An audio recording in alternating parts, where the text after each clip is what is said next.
जी जी, बिस्मिल्लाहिर्रहमानिर्रहीम। Dear student, जैसा कि हमने प्रीवियस टॉपिक के अंदर हमने केस 1 डिस्कस किया था।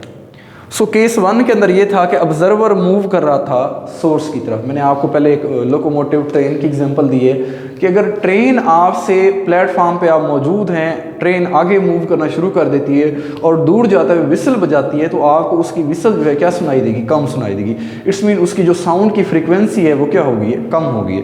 सेम केस इसी तरह है जैसे हमने प्रीवियस 1 किया, केस 1 किया, अब केस 2 करते हैं। केस 2 के अंदर क्या है कि when an observer moves away from the source.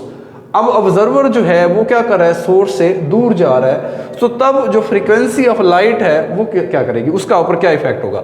Same वही डायग्राम है, सोर्स हो गया और ये वेलोसिटी ऑफ अ सोर्स है जो कि रेस्ट में है, और विद रिस्पेक्ट टू ऑब्जर्वर उसकी वेलोसिटी जो है वो क्या है? v। और ये जो ऑब्जर्वर b है अब उससे दूर जा रहा है, अब उसकी हम इसको b का नाम दे देते हैं। फर्स्ट केस में हमने ऑब्जर्वर को a का नाम दिया था, अब हम क्या नाम दे देते हैं? Observer b।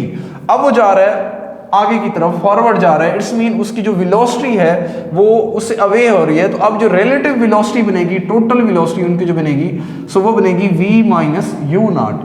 प्रीवियस के अंदर v प्लस यू नॉट बनी थी क्योंकि वो टूवर्ड्स सोर्स आ रहा था, अब अवे फ्रॉम द सोर्स है। वेलोसिटी जो है हमारे पास क्या बन गई? v minus u naught. Same वही फार्मूला उठाएं, f is equal to v over lambda. v की जगह पुट करें v माइनस यू नॉट। अब हमारी जो फ्रीक्वेंसी है वो एफ बी कहलाएगी। इसको इक्वेशन 3 का इक्वेशन बना लें। अब आपके पास ये लैम्डा मौजूद है। लैम्डा किसके इक्वल होता है? V over f. पुट करें लैम्डा की जगह पे वी ओवर एफ। एफ यहाँ पे डिवाइड हो रहा है तो ऊपर जाकर क्या हो जाएगा? मल्टीप्लाई हो जाएगा। ठीक है। अब हमारे पास जो फ्रीक्वेंसी सेकंड केस के अंदर बन गई एफ बी, वो हमारे पास किसके इक्वल है? F b is equal to f into v minus u naught over v. This is the modified frequency when source is moving away from the observer. ठीक हो गया। ये हमारे पास दूसरा केस है।